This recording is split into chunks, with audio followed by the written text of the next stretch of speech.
नमस्कार, मैं हूं अंकुर और आप देख रहे हैं सत्यहिंदी.com। अब एक नजर डाल लेते हैं अब तक की खबरों। भारत जोड़ो यात्रा में चल रहे राहुल गांधी के खिलाफ पिछले कुछ दिनों से फेक वीडियो और तस्वीरों की बाढ़ आ गई है।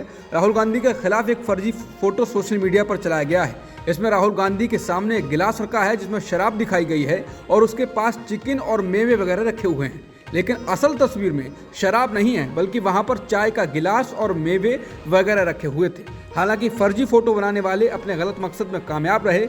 ये फोटो जमकर वायरल हुआ है। इसके अलावा राहुल गांधी के एक आधे बयान को भी वायरल किया जा रहा है जिसमें वो तपस्वी और पुजारियों को लेकर बयान दे रहे हैं, जिसको गलत संदर्भ में चलाया जा रहा है। बीजेपी के अमित मालवीय ने राहुल के तपस्वी और पुजारी वाली बात के हिस्से को निकालकर वीडियो ट्वीट किया।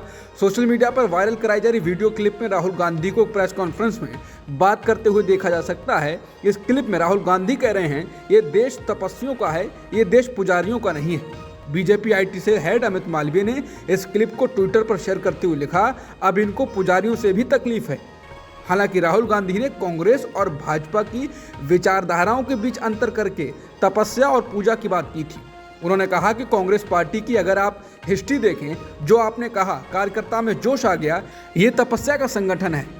इसको अगर आप तपस्या में लगाते हैं तो इसकी एनर्जी बढ़ती है। बीजेपी पूजा का संगठन है, उसको अगर आप पूजा में लगाते हैं उसमें स्ट्रेंथ आती है। अब पूजा दो तरह की होती है, धर्म की बात कर रहा हूँ। पूजा नॉर्मली होती है, मैं भगवान के पास जाता हूँ और मैं उनसे कुछ मांगता हूँ, मगर इनिशिएटिव जो पूजा करता है उसका होता है। आरएसएस की पूजा अलग है। आरएसएस चाहता है कि फोर्सिबली उनकी पूजा हो। मोदी जी चाहते हैं, इसलिए वे आपसे नहीं मिलते हैं कि फोर्सिबली उनकी पूजा हो और देश में सब लोग उनकी पूजा करें। उसका रिस्पॉन्स एक ही हो सकता है, उसका रिस्पॉन्स तपस्या ही हो सकता है और कोई रिस्पॉन्स नहीं हो सकता। और इसीलिए ये जो यात्रा है वो बहुत सक्सेसफुल है, क्योंकि इसमें सिर्फ कांग्रेस पार्टी तपस्या नहीं कर रही है, सिर्फ एक व्यक्ति तपस्या नहीं कर रहा है, इसमें लाखों लोग तपस्या कर रहे हैं। राहुल आगे कहते हैं कि इस देश में तपस्या की रिस्पेक्ट होनी चाहिए, स्किल की रिस्पेक्ट होनी चाहिए, काम की रिस्पेक्ट होनी चाहिए। कांग्रेस पार्टी ये कहती है, हिस्टोरिकली ये कहा है, और बीजेपी कहती है, आरएसएस कहती है कि नहीं भाई, तपस्या की कोई रिस्पेक्ट नहीं होनी चाहिए, जो हमारी पूजा करेगा उसकी रिस्पेक्ट होगी। Retired army chief general Deepak Kapoor ने बीजेपी को करारा जवाब दिया है। दीपक कपूर 2 दिन पहले भारत जोड़ो यात्रा में शामिल हुए थे और राहुल गांधी के साथ कुछ देर पैदल भी चले। बीजेपी नेता और बीजेपी आईटी सेल चलाने वाले अमित मालवीय ने जनरल कपूर का राहुल के साथ फोटो शेयर करते हुए विवादित टिप्पणी की। मालवीय ने जनरल कपूर पर कई आरोप लगाए, उसमें आदर्श घोटाले में उनके आरोपी होने का मामला भी उठाया। इसके बाद आरोपों को लेकर जनरल कपूर ने द इंडियन एक्सप्रेस को बताया कि वो यात्रा को लेकर उन पर लगाए जा रहे किसी भी आरोप पर टिप्पणी नहीं करना चाहते हैं, लेकिन कोई भी यात्रा जो भारत को एकजुट करती है मैं उसमें ज़रूर शामिल रहूंगा। वहीं बीजेपी के हमलों का कांग्रेस ने भी जवाब दिया है। कांग्रेस प्रवक्ता सुप्रिया श्रीनेत ने कहा कि जनरल कपूर 1971 के भारत पाकिस्तान युद्ध के दिग्गज, पीवीएसएम, एवीएसएम, वीएसएम और सेना पदक के प्राप्तकर्ता हैं। 1967 से 2010 तक 4 दशकों तक हमारे देश की सेवा की है। आपको खुद पर शर्म आनी चाहिए कि हमारे देश के बहादुरों पर कीचड़ उछाल रहे हो। कांग्रेस की भारत जोड़ो यात्रा पंजाब में दाखिल होने वाली है। इससे पहले ही आज कांग्रेस नेता राहुल गांधी अमृतसर पहुंचे और अमृतसर में स्वर्ण मंदिर में जाकर माथा टेका। राहुल गांधी इस दौरान केसरिया पगड़ी में नजर आए। राहुल के साथ कांग्रेस कार्यकर्ताओं और अमृतसर के सांसद जीएस औजला और विपक्ष के नेता प्रताप सिंह बाजवा जैसे नेताओं की भीड़ रही। राहुल गांधी अपनी यात्रा के पंजाब चरण की शुरुआत फतेहगढ़ साहिब से करेंगे। कर्नाटक में बीजेपी का साथ दे रहे मुलबगल के निर्दलीय दलित विधायक और पूर्व मंत्री नागेश ने आज 10 जनवरी को प्रदेश कांग्रेस अध्यक्ष डीके शिव कुमार से मुलाकात की। उनके किसी भी समय कांग्रेस का दामन थामने के कयास लगाए जा रहे हैं। राज्य का सियासी माहौल लगातार गर्मा रहा है। नागेश का बीजेपी का साथ छोड़ने से वहां उसकी सरकार को कोई खतरा नहीं है, लेकिन इस घटनाक्रम के नतीजे दूरगामी होने वाले हैं। अभी तक कई नेता और विधायक बीजेपी का साथ छोड़कर कांग्रेस का दामन थाम चुके हैं। नागेश प्रदेश की येदियुरप्पा के कार्यकाल में बीजेपी सरकार में मंत्री पद भी संभाल चुके हैं। इसके बाद जब बसवराज बोम्मई प्रदेश के सीएम बने तो नागेश को उन्होंने ड्रॉप कर दिया। उसके बाद नागेश के बीजेपी से रिश्ते खटास में बदलते गए। अब वो पूरी तरह बीजेपी और सरकार से अलग भी हो गए। दलित समुदाय से आने वाले एच नागेश अगर कांग्रेस में शामिल होते हैं तो ये कांग्रेस पार्टी को मजबूती देगा। बता दें, कर्नाटक में बीजेपी और कांग्रेस जोर शोर से लग गए हैं। कांग्रेस ने जहां हाल ही में चित्रदुर्ग जिले में अनुसूचित जाति और जनजाति सम्मेलन किया, जिसमें 1 लाख से ज्यादा लोग शामिल हुए और गांव-गांव जाकर यात्रा निकालने की तैयारी है, तो बीजेपी ने बीते 5 और 6 जनवरी को बीजेपी अध्यक्ष जेपी नड्डा ने विभिन्न धर्मों के मठों तक पहुंचने का प्रयास किया और उन्होंने कांग्रेस के पारंपरिक वोट बैंक पिछड़े वर्गों की जाति सम्मेलन आयोजित कर उन्हें साथ लाने का प्रयास किया।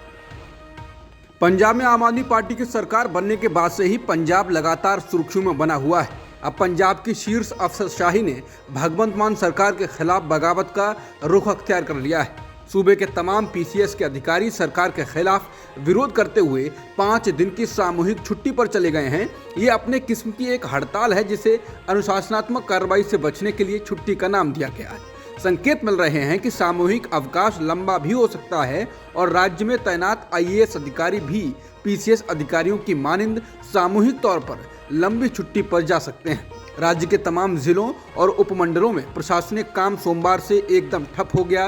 पंजाब की पीसीएस एसोसिएशन और आईएएस एसोसिएशन ने एकजुट होकर सरकार के खिलाफ हाथ मिला लिए हैं। ये सूबे की भगवंत मान सरकार के खिलाफ बहुत बड़ी मुसीबत का सबब है। ऐसा विजिलेंस ब्यूरो के द्वारा अधिकारियों को निशाना बनाए जाने के विरोध में किया गया है। विजिलेंस ब्यूरो नेताओं ही नहीं अधिकारियों को भी निशाने पर ले रहा है। कहा जा रहा है कि पंजाब में आम आदमी पार्टी की सरकार के 9 महीनों में राज्य विजिलेंस ब्यूरो सबसे मजबूती से उभरा है। इसको शासन व्यवस्था के शिखर पर बैठे लोगों की खुली शय हासिल है। बड़े बड़े विपक्षी नेताओं और पूर्व मंत्रियों एवं विधायकों पर तगड़ा शिकंजा कसा गया है और कईयों को जेल की सलाखों के पीछे भी डाला गया है। इसी क्रम में कुछ पीसीएस और आईएएस अधिकारियों को भी सीधे निशाने पर लिया गया। एक शिकायत के आधार पर विजिलेंस ब्यूरो ने लुधियाना से रीजनल ट्रांसपोर्ट अथॉरिटी के पद पर कार्यरत पीसीएस अधिकारी नरिंदर सिंह धालीवाल को गिरफ्तार किया और उनके आवासीय ठिकानों पर छापेमारी की। इसके अलावा एक वरिष्ठ आईएएस अधिकारी नीलिमा के खिलाफ भ्रष्टाचार की विभिन्न धाराओं के तहत मामला दर्ज किया गया और उन पर गिरफ्तारी की तलवार लटक रही है। विजिलेंस ब्यूरो की इन 2 कार्रवाइयों ने पंजाब की ब्यूरोक्रेसी में जबरदस्त हड़कंप मचा दिया। इन्हीं कार्रवाइयों के बाद खफा अधिकारियों का कहना है कि उनका अगला कदम सामूहिक इस्तीफा हो सकता है। हालांकि स्थिति की नजाकत को देखते हुए मुख्यमंत्री ने पीसीएस और आईएएस अधिकारियों की एसोसिएशनों के साथ लंबी बैठक की, लेकिन उसका कोई खास नतीजा सामने नहीं आया है। राज्यपाल बनाम सरकार का विवाद तमिलनाडु में लगातार बढ़ता जा रहा है। आज राज्यपाल RN रवि ने पोंगल त्योहार पर जो निमंत्रण दिया उसमें राज्य सरकार के लोगों के बजाय केंद्र सरकार का लोगो लगाकर भेजा। साथ ही तमिलनाडु के गवर्नर की जगह उस पर खुद को तमिजगा आलुनार यानी तमिजगम के राज्यपाल के रूप में बताया। आपको बता दें कि इसके पहले बीते सप्ताह ही राज्यपाल ने तमिलनाडु राज्य का नाम बदलकर तमिजगम करने का सुझाव दिया था। राज्यपाल के सुझाव को अच्छी तरीके से नहीं लिया गया और इसको बीजेपी की द्रविड़ विरोधी राजनीति बताया गया। राज्यपाल के सुझाव से सत्ता पक्ष डीएमके और विपक्ष AIADMK दोनों ही पार्टियां नाराज हो गई। मालूम हो कि इससे एक दिन पहले सोमवार को तमिलनाडु विधानसभा में दिए गए भाषण में राज्यपाल रवि ने 20 सदन से ही वॉकआउट कर दिया था। तमिलनाडु के राज्यपाल RN रवि और राज्य की DMK सरकार के बीच लड़ाई तेज हो गई है। तमिलनाडु की राजधानी चेन्नई में कई जगहों पर ऐसे पोस्टर लगाए गए हैं जिनमें गेट आउट रवि लिखा गया है। साथ ही ये भी लिखा गया है कि ट्विटर पर यह हैशटैग नंबर 1 पर ट्रेंड कर रहा है। बता दें कि सोमवार को तमिलनाडु की विधानसभा में जबरदस्त हंगामा हुआ था और राज्यपाल ने विधानसभा से वॉकआउट कर दिया था। ऐसा इसलिए हुआ था क्योंकि तमिलनाडु के मुख्यमंत्री MK स्टालिन ने विधानसभा में एक प्रस्ताव पेश किया था जिसमें स्पीकर से कहा गया था कि वो राज्यपाल के अभिभाषण के उसी हिस्से को रिकॉर्ड पर लें जिसे राज्य सरकार ने तैयार किया है और उस हिस्से को रिकॉर्ड से निकाल दें या छोड़ दें जिसे राज्यपाल ने अपने आप जोड़ा है।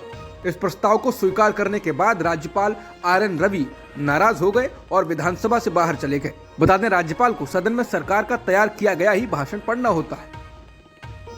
सुप्रीम कोर्ट ने आज उत्तराखंड के जोशीमठ में जमीन धंसने के मामले में तुरंत सुनवाई से इनकार कर दिया और इस मामले को 16 जनवरी तक के लिए टाल दिया। जोशीमठ के धंसने को लेकर धार्मिक नेता स्वामी अभिमुक्तेश्वरानंद ने जनहित याचिका दायर की थी। याचिका में जोशीमठ को राष्ट्रीय आपदा घोषित करने और NDMA को जोशीमठ के निवासियों को मदद देने का निर्देश देने की मांग की गई। हालांकि सुप्रीम कोर्ट ने कहा कि हर मामले को सुप्रीम कोर्ट तक लाना जरूरी नहीं है। ऐसी कई लोकतांत्रिक तरीके से चुनी हुई संस्थाएं हैं जो इस पर काम कर रही हैं। जमीन के लगातार धंसने के कारण संकट के मुहाने पर खड़े उत्तराखंड के जोशीमठ शहर में 2 होटलों को गिराने का काम थोड़ी देर में शुरू हो जाएगा। इन होटलों को बुलडोजर की मदद से गिराया जाएगा। इन होटलों के नाम मलारी इन और होटल माउंट व्यू हैं। खतरे की जद में आए कुछ और घरों को भी आज गिराया जाएगा। पुलिस और प्रशासन के तमाम अफसरों के साथ ही राज्य सरकार के संबंधित महकमों की टीम भी यहाँ मौजूद है। बता दें, जोशीमठ में अब तक 600 से ज्यादा घरों में चौड़ी दरारें आ चुकी हैं और राज्य सरकार ने 4000 से ज्यादा लोगों को सुरक्षित स्थानों पर विस्थापित किया है। बता दें, जोशीमठ में जिस तरह के हालात बने हैं उसे लेकर उत्तराखंड के दूसरे जिलों के पर्वतीय शहरों में भी चिंताएं लगातार बढ़ती जा रही हैं, क्योंकि उत्तराखंड बनने के बाद से ही पहाड़ों में बेतरतीब और अनियोजित विकास हुआ और बीते कुछ सालों में लगातार आपदाएं आती रही हैं। उत्तराखंड के सिर्फ जोशीमठ में ही मकानों में दरारें नहीं आ रही हैं, बल्कि ऐसे ही हालात कर्णप्रयाग में भी हैं और रुद्रप्रयाग जिले के मरोड़ा गांव में भी कई घरों में दरारें आ गई हैं। इन जगहों पर भी लोग जोशीमठ की ही तरह अपने भविष्य को लेकर चिंतित हैं। जोशीमठ और कर्णप्रयाग चमोली जिले में पड़ते हैं। कर्णप्रयाग में लगभग 50,000 लोग रहते हैं। कर्णप्रयाग के बहुगुणा नगर में 50 से ज्यादा घरों में चौड़ी दरारें आ चुकी हैं और बड़ी संख्या में लोग अपने घरों को छोड़कर जा चुके हैं। कर्णप्रयाग जोशीमठ से 80 किलोमीटर दूर है। यहाँ के लोग भी घरों में दरारें आने के लिए एनटीपीसी के द्वारा किए जा रहे निर्माण कार्य को जिम्मेदार ठहराते हैं। हालांकि एनटीपीसी ने इससे इनकार किया है कि उसके द्वारा किए जा रहे निर्माण कार्य से जोशीमठ या दूसरी जगह पर दरारें आएं। केंद्रीय कानून मंत्रालय ने कानून और न्याय से संबंधित संसद की एक स्थायी समिति को बताया है कि पिछले 5 साल में भारत के सभी हाई कोर्ट में जितने जजों की नियुक्ति हुई है उसमें से 79% जज उच्च जाति या सामान्य वर्ग के थे। कानून मंत्रालय के मुताबिक साल 2018 से दिसंबर 2022 तक भारत के तमाम हाई कोर्ट में 537 जजों की नियुक्ति की गई। इसमें से 79% जज सामान्य वर्ग के थे, जबकि 11% ओबीसी यानी पिछड़ा वर्ग से थे, 2.6% अल्पसंख्यक समुदाय से, 2.8% अनुसूचित जाति समुदाय से और अनुसूचित जनजाति समुदाय से सिर्फ 1.3% जज बने। मंत्रालय ने यह भी बताया कि 20 जजों की सामाजिक पृष्ठभूमि के बारे में कोई जानकारी नहीं मिल सकी। द इंडियन एक्सप्रेस ने कानून मंत्रालय के हवाले से इस संबंध में रिपोर्ट प्रकाशित की है। कानून मंत्रालय ने यह भी कहा है कि बेंच में विविधता को तय करने की जिम्मेदारी न्यायपालिका पर है। जेएनयू की पूर्व उपाध्यक्ष शैला रशीद पर सेना के खिलाफ ट्वीट करने के मामले में मुकदमा चलेगा। शैला रशीद के खिलाफ मुकदमा चलाने की अनुमति दिल्ली के उपराज्यपाल वीके सक्सेना ने दी है। दरअसल शैला रशीद ने 18 अगस्त 2019 को ट्वीट किए थे, जिसमें कहा था कि भारतीय सेना जबरन रात में लोगों के घरों में घुसकर लड़कों को उठा रही है, तोड़फोड़ कर रही है और जानबूझकर राशन जमीन पर गिरा रही है, चावल में तेल मिला रही है। शैला ने यह भी दावा किया था कि शोपियां में 4 लोगों को आर्मी कैंप बुलाकर पूछताछ की गई और उनके आसपास माइक रखा गया ताकि पूरा इलाका उनकी चीख पुकार सुन सके और आतंक फैले। इससे पूरे इलाके में डर का माहौल है। इन्हीं ट्वीट्स को लेकर उनके खिलाफ मुकदमा चलेगा। आरोप है कि शैला रशीद ने अलग अलग समूहों के बीच वैमनस्य बढ़ाने के इरादे से सेना के खिलाफ ट्वीट किए थे। जेएनयू की पूर्व छात्रा के खिलाफ वकील अलख आलोक श्रीवास्तव की शिकायत पर साल 2019 में एफआईआर दर्ज की गई थी। कंझावला मामले में पीड़िता अंजलि सिंह के परिजन सुल्तानपुरी पुलिस थाने के बाहर धरने पर बैठ गए हैं। उनकी मांग है कि अंजलि की मौत के मुकदमे में हत्या की धारा 302 को भी जोड़ा जाए। धरने पर बैठे अंजलि के मामा और अन्य परिजनों ने पूछा है कि अंजलि की मौत के मामले में अभियुक्तों के खिलाफ धारा 302 क्यों नहीं लगाई जा रही है। अंजलि के मामा ने न्यूज एजेंसी एएनआई से बातचीत में कहा कि जब इस मामले के अभियुक्तों ने अपना गुनाह कबूल कर लिया है तो पुलिस उनके खिलाफ धारा 302 क्यों नहीं लगा रही है। धरने पर बैठे अन्य परिजनों ने कहा कि अगर अंजलि के साथ हुआ हादसा सिर्फ एक दुर्घटना होती तो अंजलि आज हमारे बीच में होती, लेकिन स्कूटी की कार से टक्कर के बाद 13 किलोमीटर तक अंजलि को घसीटा गया। उन्होंने सवाल उठाया कि अगर अंजलि किसी बड़े अफसर मंत्री के परिवार की बेटी होती, क्या दिल्ली पुलिस तब भी इतने धीरे धीरे काम करती।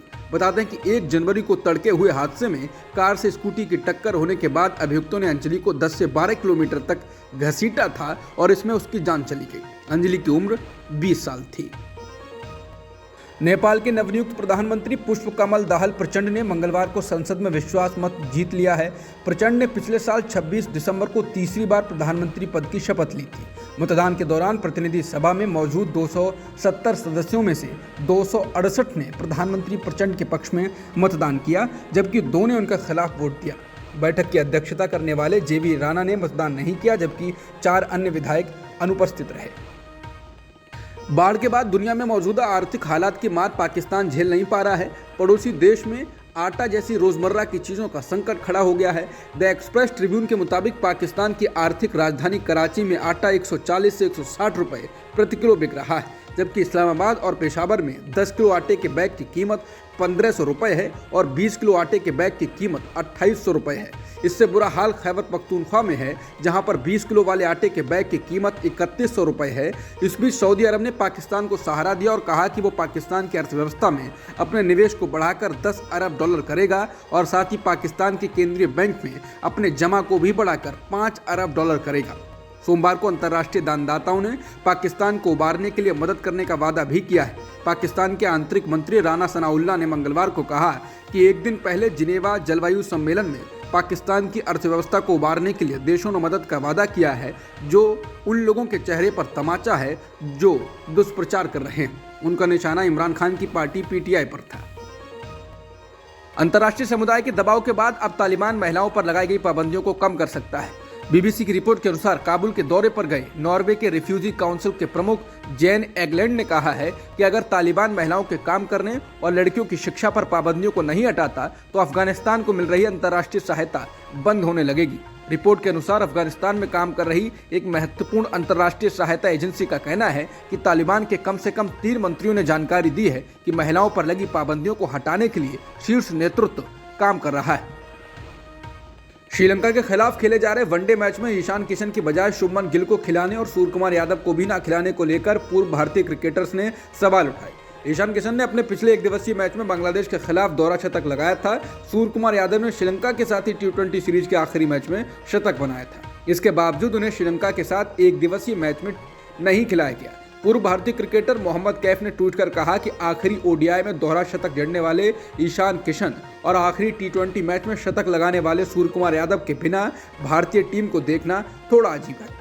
पूर्व भारतीय क्रिकेटर वेंकटेश प्रसाद ने भी नाराजगी जताते हुए ट्वीट कर कहा कि सही सोच तो ये होती जब भारत के आखिरी ओडीआई मैच में दोहरा शतक बनाने वाले को मौका मिलता। ऐसी सीरीज जिसके 2 मैच भारत हारा। गिल को खिलवाने का बहुत समय पड़ा है, लेकिन डबल सेंचुरी मारने वाले को ना खिलाने का कोई मतलब नहीं। अगर आपको गिल को रखना ही है तो उन्हें तीसरे नंबर पर रखिए और केएल राहुल की बजाय ईशान किशन से विकेट कीपिंग करवाइए। अब तक की खबरों में इतना ही। बाकी खबरों के लिए बने रहिए सत्यहिंदी.com के साथ।